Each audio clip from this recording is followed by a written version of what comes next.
อ่ะกราบทักทายสบายดีเด้อพ่อแม่พี่น้องจะนั่งกันหากะมาฮอดเฮือนเนาะมาฮอดประมาณ3:30พ่อแม่พี่น้องจะนั่งกันมาฮอดเฮือนแล้วฮอดพังลาวแล้วพ่อแม่พี่น้องจะนั่งกะมาแต่กินดองร้านเช้าอยู่อันนครพนมพ่อแม่พี่น้องจะนั่งหักไปทางด่านเนาะไปขวมไปทางมุกนาหารจะนั่งกันเลย มาเมื่อนี่แหละไปว่านนี่เพราะว่านอนคืนเดียวพ่อแม่พี่น้องจะนั่งกับข้าวเพราะว่าปะน้องหมวยมันอยู่ผู้เดียวจะนั่งกับมันยากน้ำงัวน้ำลูกปะให้ลูกอยู่ผู้เดียวก็เป็นห่วงพ่อแม่พี่น้อง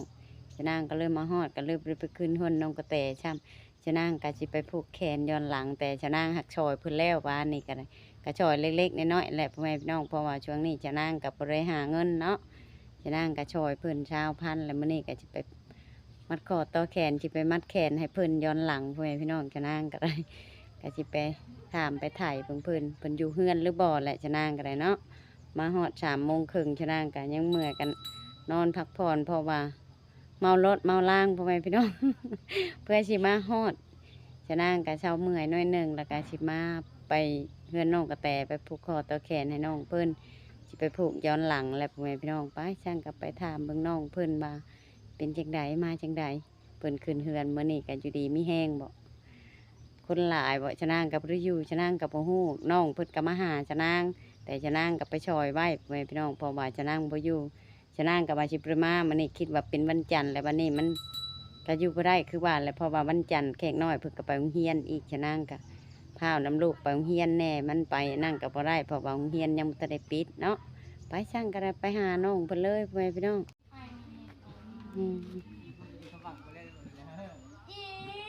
ถ้าเปิดคุดอย่างนี้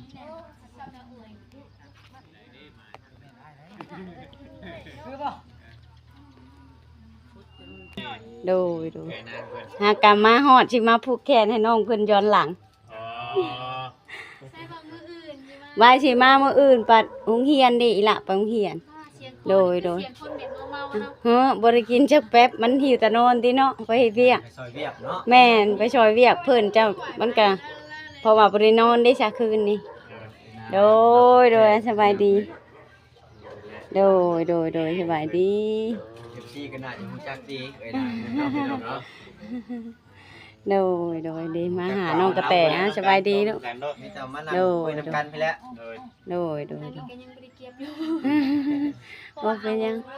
เอาขึ้นเทิงเวทีนอนแล้วก็เลยไปคอยเก็บไฟไว้เนาะแม่เก็บไปเรื่อยๆนั่นแหละ แรกนี่ก็ มัน สามารถ อยู่แล้วตัวใดบ่คักบ่ เก็บ ได้ ได้แล้ว จับไปเรื่อย เนาะนี่พอขึ้นนอนอยู่เทิงนี่เด้ก็มีแต่ว่าเอาขึ้นไปผูกก็ได้ ๆผ้าใบนี่บ่โอ้ เสื้อผ้าหน้าแพรก็ขึ้นไปแล้วเนาะแมลงเนาะพอขึ้นบ้านใหม่เด้ไป เสื้ออยู่เห็ดเมฆ เฮ็ดเพียก ไม่น้ำเจ้ามีเนาะไม่จังไผบ่ โอ้ไม่เลี้ยงน้อง พอสิไปตัดเอาลำมันเห็ดเปียกนะเห็ดว่าหอยขึ้น เฮ็ดอยู่พุ่นแน่แล้วก็เฮ็ดอยู่พี่แน่ถ้ามีตากเครื่องอยู่นอกเนาะ เอาเวลาเอาซักนี่เพราะว่าเครื่องมันจะเอาไว้ของนี่ของนี่ไงเป็นของนี่นี่ เอาเลยแต่สิขอตัวจบคลิปก่อนให้คุยให้เพิ่นคุยกันร่วมกับอันทางเอ้ยนางเด้อโดยสิมามัดแขนให้น้องเพิ่นย้อนหลังเด้จ้ะเพราะว่ายังบ่ได้มัดแขนให้เพิ่นมาหาเด้จ้ะมาจับกล้องให้เดี๋ยวให้เอ้ยนางเรามัดแขนให้นกแต่ก่อน มี พี่ บ่ น้อง ให้มัดแขน เดี๋ยวให้เอ้ยนางเราพี่จำคำมันพี่ก็ได้ โดย การตั้งกล้องจำมันบ่ยาวหั่นนะ หาเงินก่อน หาเงินก็มันเหลือเท่าไหร่นี่ จ้างขับรถไปแล้วเหรอ จ้างค่ารถมาหมดแล้วเงินไงเหลือเท่าไหร่ นะเมื่อวานนี่ก็มาซอยเดซาวพันเพิ่นคิดว่าเพิ่นจะบ่ได้มามื้อนี้ ช่วยไว้ว่าเพราะว่าเฮาก็ย่ำบ่มาเนาะ กันไว้เนาะ แม่นเพราะว่าก็ช่วยป้าไว้เฮ็ดได้จ้ะมันคาเด้พอก็ได้ แม่นเข้าใจ หวยก็บ่เห็นอยู่ในพุ่นน่ะก็จักไปอยู่ไสแหละบ่ฮู้นั่นก็ได้เพราะว่าเพิ่นไปหางัวเพิ่นอยู่เปิดงัวนี่จ้ะเพราะว่าเฮาก็แบบว่ามันขาแห้งทางพุ่นนี่จ้ะพี่น้องเฮาก็ป้าบ่ได้เนาะเพราะว่าเพิ่นฮอดแล้วก็ได้ไปทางไก่มันก็ไก่ได้เฮ็ดได้จ้ะเอาว่าทางนี้ช่วยป้าไว้เพราะว่าบ่ได้ไปหาเพิ่นจักเทื่อก็ไป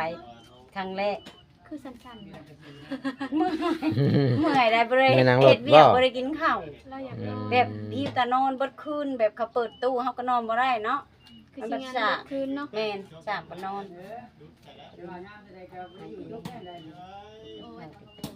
ก็มา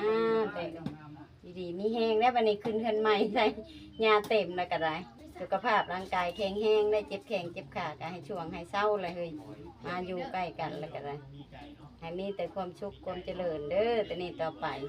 สิ่งที่บุรีไปน้ำปีเก่าต้อนรับปีใหม่มีแต่สิ่งใหม่ๆเข้ามาบัดนี้หาอยู่บัดยืนว่าบ่เป็นนะ โอ้ขนาดว่าบ่เป็นเด้นี่ ว่าบ่เป็นในคำนี้ โอ้ยขอบใจ โอ้ยได้ว่าบ่เป็นยังไงแล้วแหละเป็นสักทำไร กันเป็นแล้วกว่านี้ เป็นกว่านี้ เคยเป็นแล้วกลัวคู่นะ แม่นกันเป็นแล้วกว่านี้กันเป็น ก็มีแต่ว่าจะให้ทั้งน้องแต่คุยกับเอ็นางก่อนให้ก็จะจบคลิปก็แล้วน้องเด้อ สบายดี เอาสบายดีเด้อพี่น้องเอ้ย ต่างกันนั่นต้องเราเองเลยเนาะ คนหลายอยู่บ่ ลายกับมีกับทีมงานชุมอ้ายเลยคนบ้านเฮาก็หาลายอยู่บางเทื่อเพิ่นก็ไปดองนะ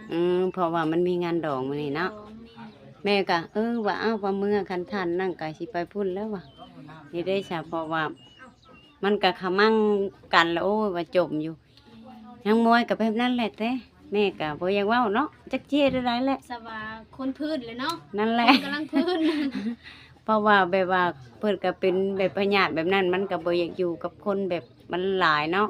มันมุดมัดนี่แหละน่าสิเข้าใจเพศผู้หญิงเฮา อยากอยู่เงียบ คันได้เป็นแบบนั้นแล้วมันก็ คล้ายๆรูปแบบเฮาเป็นประจำเดือนนี่แหละมันก็อยากอยู่เงียบ อยู่แม่นเพราะว่าอันนี้มันเป็นแห่งเป็นเลย มันกลายเป็นประจำเดือนอีกมันก็ บ่เศร้าบ่ บ่ ตัวเหลืองเนาะ นั่นแหละ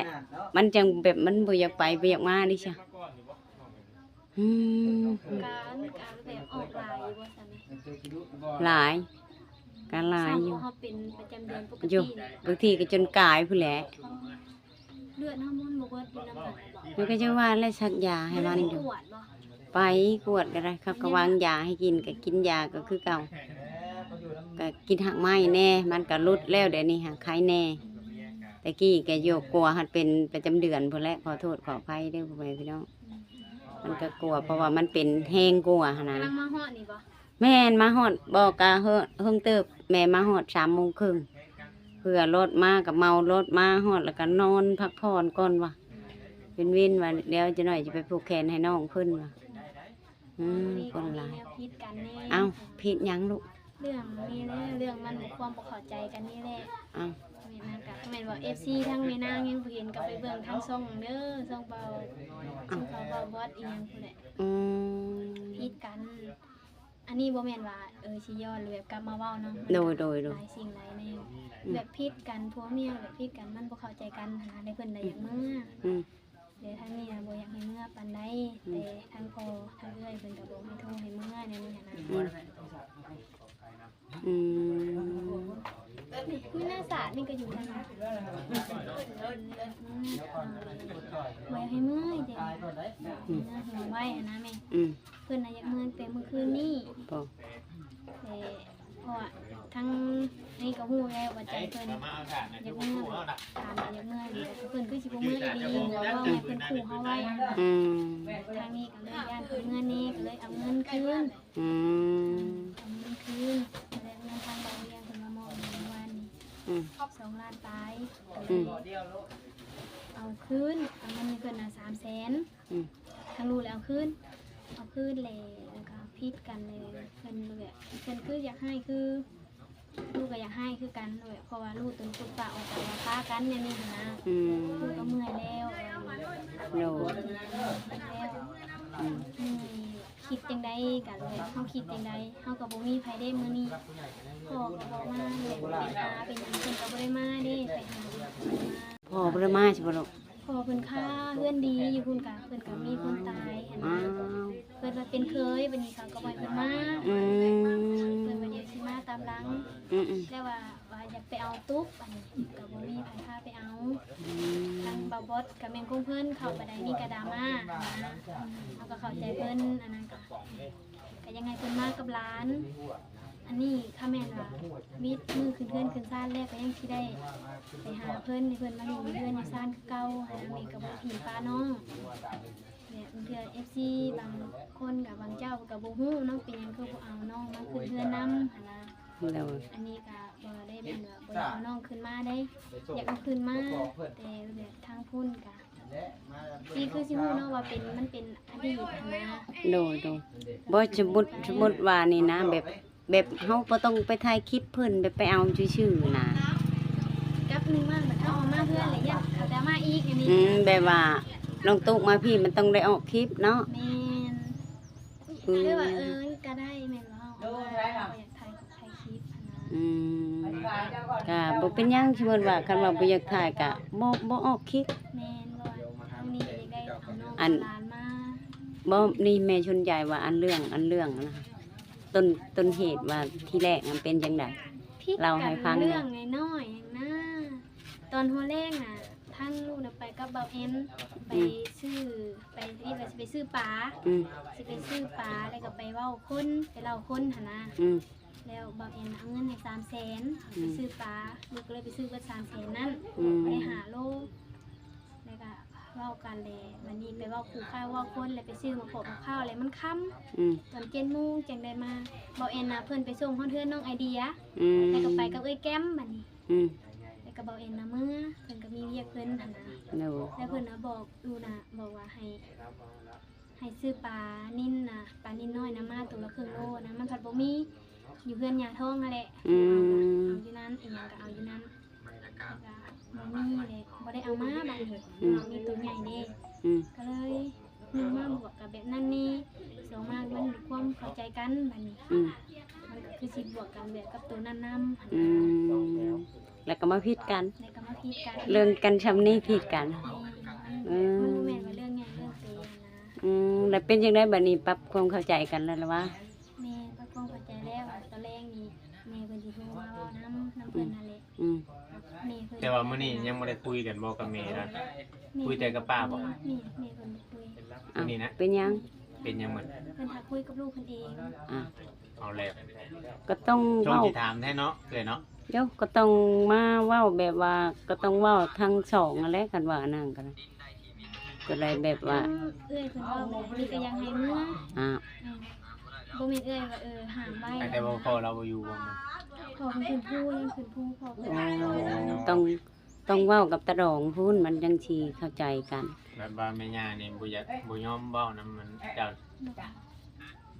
เออ ให้หยังจังบ่เว้าคือบ่เว้าน้ำแหน่จังเล็กจังน้อยแบบว่า อย่างน้อยก็เนาะ แม่นอยังน้อยก็แบบว่าถามว่าลูกเอ้ยว่า ถามว่าเป็นหยังแบบนั้นแบบนี้ แม่นว่าแบบผิดกันหยัง ฮู้คือการแบบอยากแบบน้องอยากยินจากปากว่าผิดกันหยังลูกเอ้ยครับความเข้าใจกันแล้วน้องก็สิดีใจบ่แบบนะ อันนี้ก็เพิ่นแบบบ่ได้อันนั้นอันนี้เพิ่นบ่ได้ว่าบ่ได้หันนะ อืม ทั้งลูกก็อุกใจแม่นบ่ได้แต่ทั้งแม่ย่าเพิ่นว่านะนี่หยังก็แม่นอยู่ป้ากับป้าก็ยังเป็นลูกแบบเป็นลูกคือเก่าแม่นบ่เลยมันต้องย่ามาว่า แล่ลำผัวเจ้ายังบ่ได้เว้านำบ่นำแม่เพิ่นน่ะ ยังตะแรง มื้อแรงแล้วเพิ่นสิโทรมาโทรมาแล้วก็อยู่แบบอยู่พังนํกันว่าเพิ่นสิว่าจังได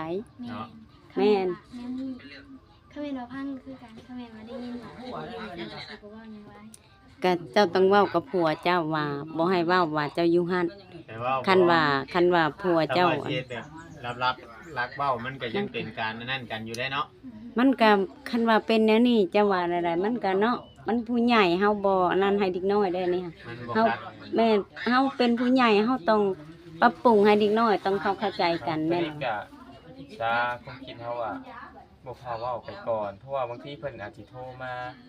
บอกทั้งสองคนนั่นแหละให้ปรับปรุงก็มีให้ปรับอิหยังเคลียร์พวกเขาหากัน เรื่องนี้น่ะ เพราะว่าเพิ่นก็ยังบ่ทันได้คุยกับลูกชายเพิ่นพร้อม น้องฮู้ดีว่าเพิ่นสิเว้าน้ำน้องบ่หรือเพิ่นบ่เว้าอันนั้นนี่น่ะน้องฮู้แล้วแก่ใจ เอาฮู้แล้วก็อย่าท่าคำตอบมาแรงเนาะ แม่น เฮาต้องท่าคำตอบมาแรงแหละจังว่ากันแนวใดก็ได้คำว่าเจ้าอยู่หั่นแหละเพิ่นสิบ่เว้าหยังก็เพิ่นบ่เว้าก็ถือว่าเพิ่นบ่จักเว้านํเฮาเนาะ แม่ แม่น คันว่าเพิ่นบอกเบิดช่องที่เพิ่นว่าลูกเพิ่นก็บอกเฮาเพิ่นก็บอกก็ เปลี่ยนแปลงนู่น มั นั่ น น ก็ นี่เนาะ เฮาก็ต้องเปลี่ยนใส่กันแม่นล่ะว่าการสิเปลี่ยนผู้เดียวมันก็ไปบ่ได้ บ่ได้ไปกันบ่รอด เพราะว่า ต้องปรับ เนื้อคู่มันต้องปรับนำกันเบิดช่อง ปรับเบิดสองคนถือว่า คันว่าสิปรับผู้เดียวนี่มันเป็นไปบ่ได้เลย ได้เป็นคน นาะ นั่นแหละ เจ็บใจไป มันแบบว่ามันแยกคนละทางเลยเนาะแบบมันบ่ไปร่วมทางกันได้เลยเดิเจะไปทางนี้ค่อยมาทางนี้ เวียดนามนี่เราเอาถึกเบิดพี่น้องเอ้ย มันโย เราถึกเบิด ผู้หนึ่งไปทางหนึ่งผู้หนึ่งไปทางหนึ่งมันก็ ผู้ใหญ่เนาะ มันก็บ่ได้เลย ผลคือว่า ไปทางใดเฮาก็ต้องได้ไปนํกัน ผู้หนึ่งไปลงชาเนาะผู้หนึ่งไปขึ้นชาตะเขียบผู้หนึ่งไปลงชาปักเชนนะ เลยเป็นได้เดี๋ยวนี้ได้เว้านํกันแล้วบ่กับผัว แล้ว อืม แล้ว ก็มีแต่คันว่าอันนั้นเด้อความคิดของแม่เด้อคันสมมุติว่าเจ้าต้องถามกับผัวเจ้า และให้ผัวเจ้าให้คำตอบมา เจ้าสิคิดจังไดเจ้ากับข่อยมือว่ามาอยู่นํกันแบบซี่ข่อยก็พึ่งพาอาศัยเจ้า เฮาก็ต้องเว้าและเฮาก็ต้องปรับใช้กันสมมุติว่า ตัวใดข่อยผิดเจ้าก็ต้องยกโทษให้ข่อยตัวใดเจ้าผิดข่อยก็ต้องยกโทษให้เจ้า ต้องบอกกันเนาะ แม่น ต้อง ตัวนี้ข่อยบ่มักเด้อนี่ก็ต้องเว้าให้เมียโลภว่าข่อยบ่มักสมมุติว่าเมียบ่มักผัวชิงใดเฮาก็ต้องบอกว่า ตัวนี้ข่อยบ่เอานํเจ้า เจ้าก็ต้องเปลี่ยน แม่ เฮาต้องคุยกันตรงๆได้เลยผัวเมียเฮาสิไปปิดกันไว้แล้วมันไปกันยาก ผัวเมียก็เป็นคนอื่น แม่นอีดีข่อยเว้าตรงๆเลยได้ ก็มาเฮาปิดบังกัน แม่น เพราะว่า มันบ่ดี เพราะว่าเฮาปิดใช้กันนี่มันโอ้บ่จังแน่สิเว้าเขาก็ได้ ให้คำตอบบ่ได้เด้อตัวนี้ค่ะ เด้อ นี่แต่เฮาเคลียร์กันให้มันชัดเจนเลยค่ะว่า ถ้าเบิ่งยากกับบางทีเพิ่นโทรมาแมลงเพิ่นก็บอกเบิดช่องก็มีลูกเอ้ยคนเฮามันก็ต้องบอกสอนเบิดช่องนั่นแหละไผผิดไผถูกกันเนาะ แม่น คันสิบอกภายเดียวบัดภายนี้เด้ซะมันก็เฮาก็ยังบ่ฮู้ดอกอันนี้หาเนาะเว้าไปก่อนในชื่อพ่อแม่พี่น้องเฮาก็ความ แค่คิดไปแล้วเขาเว้าไป แม่นแต่บ่ฮู้ว่าเพิ่นสิเว้าแบบใดเฮาก็ยังบ่ฮู้บางทีเพิ่นมาเพิ่นบอกเบิดช่องก็มี เพิ่นบอกเดี๋ยวกระทั่งเอาให้แล้วเนาะเฮ็ดจังได้จำเป็นเด้ ก็ให้คำตอบคือว่ามื้ออื่น แมลงเพิ่นโทรมา ทางเอาได้ก็ชุมเจ้าก็ปรับเปลี่ยนตัวเองตัวใดว่ากล้าว่าเฮาบ่ถึงบ่ต้องแต่ทางครัวก็บ่ถึงบ่ต้องก็ให้ปรับเปลี่ยนสองคนนั่นแหละอยู่กับเจ้าสองคนในชีวิตคู่เพราะว่าผัวเมียเนาะ แม่น เฮาสิคือผัวก็สมมุติว่าสิพังแนวมันบ่ถึกก็บ่ถึกได้มันอยู่ร่วมกันบ่ได้เด้ แม่นแม่นแม่นเพราะว่าสมมุติว่าคือแต่เฮาแม่นอยู่สมมุติว่านับถือแม่นางเฮาปัจจุเฮือนเฮาบัดนี้เนาะเฮาก็สิมาบอกแบบว่าบอกจุจิกหลายมันก็บ่ได้แม่นล่ะวะแต่ลูกเฮาเองนี่นะเฮาเลี้ยงมาแบบอันนั้นนี่นะ ยังบอกบ่ได้เฮาก็ยังบ่จังแนวเฮ็ดอันนี้ก็แม่นอยู่คนนับถือบางทีเฮาบอกหมู่บ่พังเฮาก็บ่จังแนวเฮ็ดเนาะคันหมู่บ่เปลี่ยนหันนะสมมุติว่าเฮาก็ได้แต่บอกไปซี่แหละเฮาบ่ได้อยู่นํกัน เป็นอยังมากอะมีแต่จะโตอยู่สองคนสมมุติว่าเจ็บเป็นกะ เบิ่งกัน เบิ่งกัน แม่ แต่เฮา บิ่งกันนั่นแหละ เฮานี่แบบว่ามันสำคนอื่นเนาะก็แม่นอยู่คนนับถือเฮาก็เบิ่งเฮามาเยี่ยมเล็กๆน้อยๆเฮาก็เมื่อแล้วแม่นล่ะ เขาอยู่คนละเฮือนเด้ แม่น มีหยังก็เฮาผัวเมียเฮาแล้วเบิ่งกันว่าง่ายซะ แม่ เอิ้ น นได้บ่เอิ้นได้ ได้ ได้ ถ้าว่าเอิ้นได้บ่ได้ คันแม่นบ่เด็กก็บ่ได้แล้วเนาะ คันว่ามันจะเป็นอยู่ดึกหรือว่ายามแจ้งก็ได้เนาะคันเฮาไปเอิ้นแม่นล่ะว่าคันนอกจากเฮาบ่เอิ้นแล้วเฮาบ่ฮู้นะก็เว้าบ่ได้ เพราะว่าเฮาบ่ ก็ ฮู้ ยังเคยปลูกมาแล้วเนาะ แนวจะเป็น แม่น เห็นอุ่นมันก็ห้องกันได้ เพราะว่าเฮาก็มันเลือก อันนั้นบ่ได้ได้นี่ความเจ็บความเป็นเนาะ หมู่เอิ้นยามใดเฮาก็ได้ไปอยู่แล้ว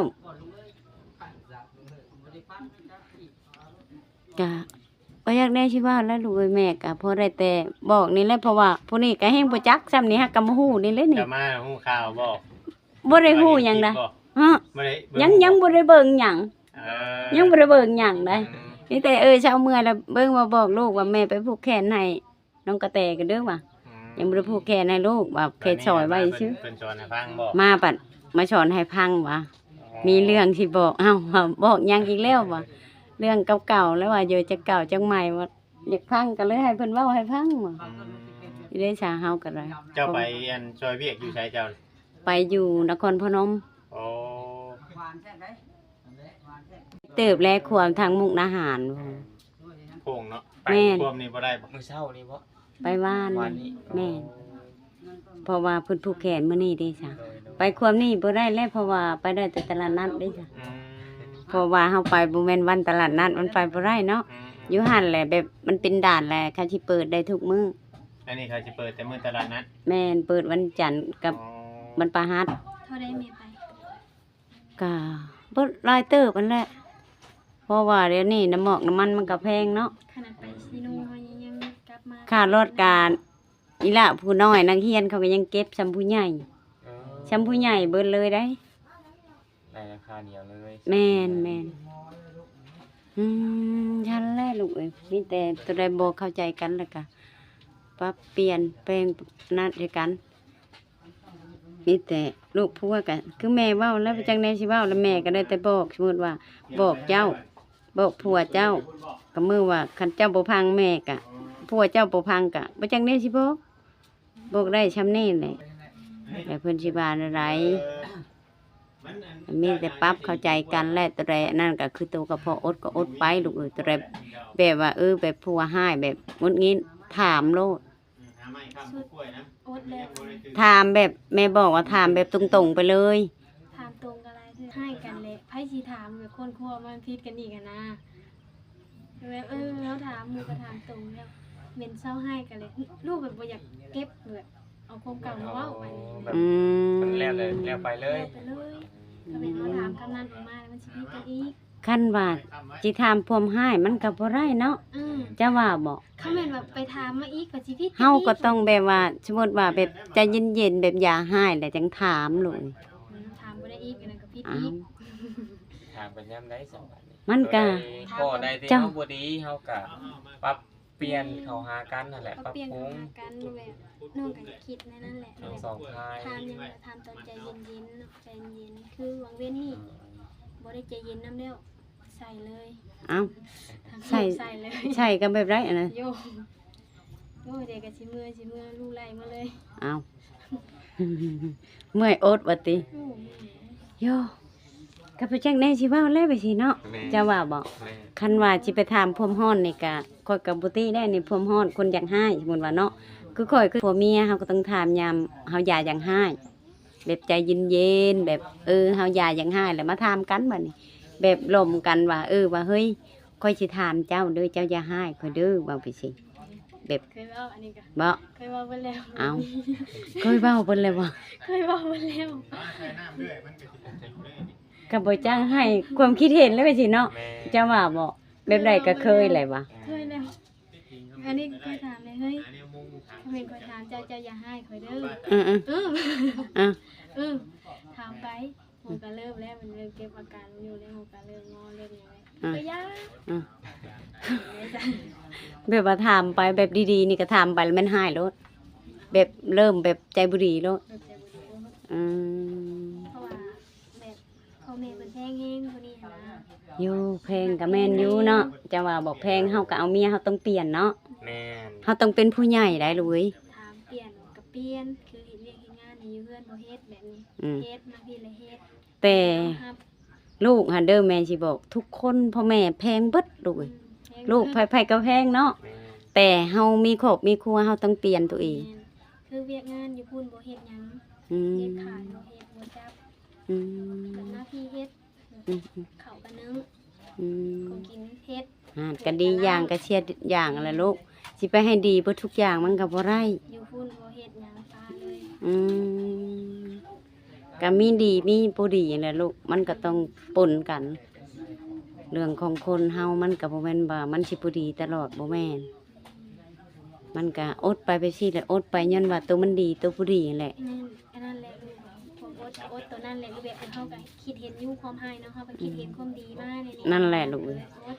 กับตอนเฮาอยากให้หรือเฮาก็เว้าซูม4ซูม5ไปเลยหั่นน่ะ ก็อันนั้นแหละแม่ว่าปัญญามยาอย่างให้แล้วเจ้าก็เว้า เจ้าก็อย่ามาเก็บไว้เลยเฮ้ยยามข่อยอย่างให้ก็แบบเจ้าอย่างให้เว้าแบบซี่คำว่าถามบ่ได้ ลูกนะว่าแนวนี้ขนาดจะอยู่ห้องหมอจะยังเผาข่อยได้ นั่นแหละ บัดข่อยใครแน่แบบนี้แล้วจะสิไปจากข่อยบ่เพิ่นก็เว้าว่าบ่ก็ว่าอยากไปแต่อยากให้เจะเปลี่ยนอันนั้นเปลี่ยนอันนี้ก็ค่อยเปลี่ยนไป คนเฮามันบ่มีว่าสิเปลี่ยนปุ๊บปั๊บแล้วหั่นนะ แล้วสมมุติว่าหั่นให้เปลี่ยนหยังอันเราชูแม่พังดูเปลี่ยนหยังแบบว่าผัวบ่มักชุด มากคำว่ารู้แบบว่าไงความรู้แบบหนึ่งมา ความเพิ่นให้เนาะความเพิ่นให้แหละลูกเลยยังฮู้ว่าเพิ่นเป็นหยังเพิ่นก็บ่ให้ถาม อืม ลูกก็ชุดแต่พยายามแต่มันเฮ็ดบ่ได้เพราะมันเก็บไว้ในใจเฮานะว่าหมู่เป็นหยังบัดซองมาเพิ่นน่ะให้ปรับปรุงตัวเอง อืม ให้เฮ็ดนั่นเฮ็ดนี้ อืม สักถุงสักเครื่องอันนี้ก็ลูกซัก อืม เอาไว้นี่มาแล้วลูกขอเพิ่นแบบนี้ลูกขอว่าหนึ่งมาเจ้าให้เจ้าอย่าร้อนโคตรเจ็บกระเพาะ อืม มันเป็นตัวของตัวเอง อืม ก็ต้องเบิ่งตัวเอง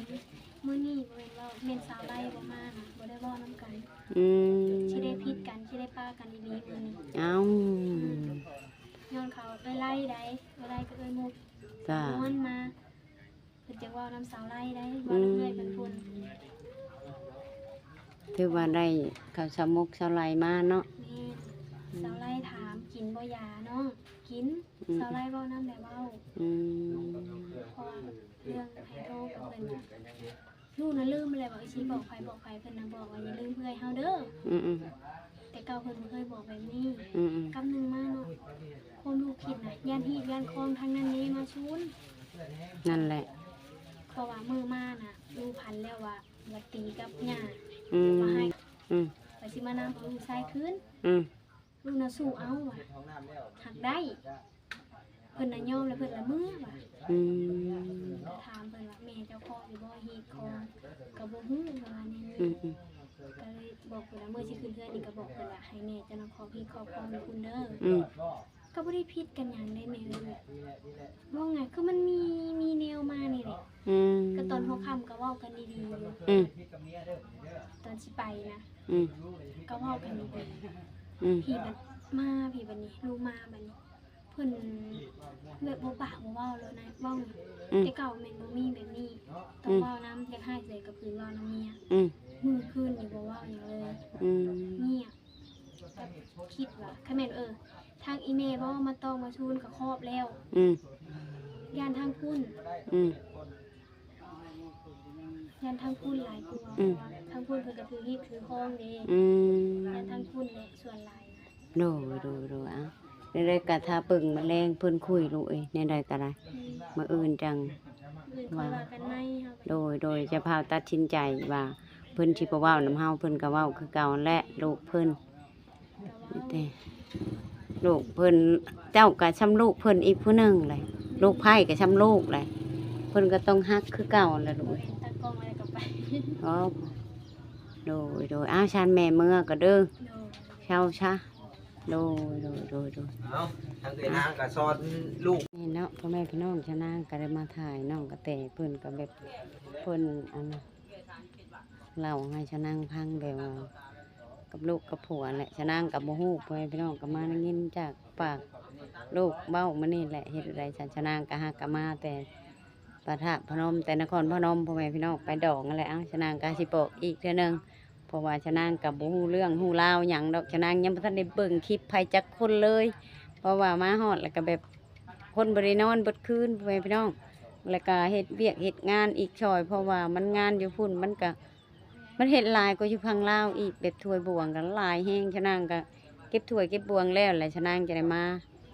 ฉันก็สำหรับคลิปนี้ก็สิฝากทางผู้ใหญ่ใจะดีผู้ใหญ่ใจะดีทุกท่านเพราะว่าอยู่ในหรือต่างประเทศที่เขารับชมติดตามคลิปของชะนางก็ฝากกดไลค์กดแชร์กดกำลังใจให้ชะนางให้ชะนางได้เฮ็ดคลิปต่อไปเด้อพ่อแม่พี่น้องสำหรับคลิปนี้ชะนางก็สิจบไปชำนี้ก็ถ้าติดตามอีกคลิปหน้าว่าจังใดชะนางก็จังสิถ่ายอัปเดตให้พี่ให้น้องเบิ่งอีกคือเก่าไปพี่น้องก็สบายดี